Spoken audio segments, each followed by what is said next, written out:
మా సంగీత అన్నయ్య బాగున్నావమ్మా? బాగున్నా అన్నయ్య, కూర్చో.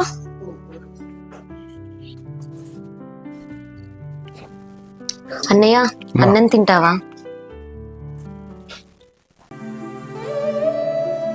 లేదమ్మా, తినొచ్చా. సరే కానీ అమ్మా నాన్న ఎలా ఉన్నారు? అమ్మకి జ్వరం, నాన్నకి మోకాళ్ళ నొప్పులు. మందులు తీసుకెళ్దాం అనుకున్నా, వచ్చేదారులు నేను చూసి ఒకసారి ఇంటికి తీసుకెళ్దాం రమ్మంటున్నారమ్మా అమ్మ నాన్న. అత్తయ్య గారిని అడిగి బయలుదేరి పోదాం. లేదన్నయ్య, నువ్వు వెళ్ళు, నేను తర్వాత వస్తాను. సరే అమ్మా, నీకు ఇంట్లో చాలా పనులు ఉన్నట్టున్నాయి, చూసుకొని అత్తయ్య గారిని అడిగి బయలుదేరిరా. సరే అన్నయ్య. సరే తల్లి. అన్నయ్య అమ్మా ఒక్క నిమిషం.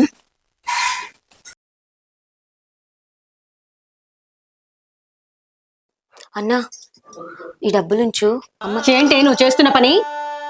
నీలాంటి వాళ్ళు చేయబట్టి అత్తింటి వాళ్ళు పైకి రావట్లేదు. ఎన్ని రోజుల నుంచి ఇలా డబ్బు పంపిస్తున్నావే? ఎవరి సొమ్మని దాన ధర్మాలు చేస్తున్నావు? నీలాంటి వాళ్ళ వల్లే అత్తింటి వాళ్ళు ఆగమైపోతున్నారు. అది మీ ఇంట్లో సొమ్ము కాదు, నేను సంపాదిస్తున్నది. నేను సంపాదించిన డబ్బులో నీ కొడుకు ఇవ్వగా నేను మిగిల్చుకొని దాచుకున్న డబ్బుల్లో కొంత మా అమ్మ నాన్నకిచ్చాను. అది తప్ప? అవును, తప్పే. పెళ్ళైన తర్వాత అత్తింటి వాళ్ళ సొమ్ము పుట్టింటి వాళ్ళకి పంపించకూడదు. ఏంటమ్మా అలా మాట్లాడతావు? అది సంపాదించుకున్న డబ్బే పంపిస్తుంది. మొన్న 4 నెలలు నాకు జీతం రాకపోతే ఆమె సంపాదించిన డబ్బుల్లో నాకు ఇచ్చింది. అప్పుడే మన ఇల్లు గడిచింది. అయితే కొడుకుంటే ఒక బాధ్యత, నేనంటే నీకు ఇస్తున్నాను. వాళ్ళ తల్లిదండ్రులకి ఒక కొడుకు లేకపోతే కూతురు బాధ్యత ఉండదా? అది కూడా ఇవ్వచ్చు కదా, అది ఒక బాధ్యతే కదమ్మా. పెళ్లి చేసుకొని మెట్టింటికి వచ్చిన ఆడపిల్ల కన్నవారిని పూర్తిగా మర్చిపోవాలా? అలా అయితే కొడుకులే లేని తల్లిదండ్రుల పరిస్థితి ఏంటి?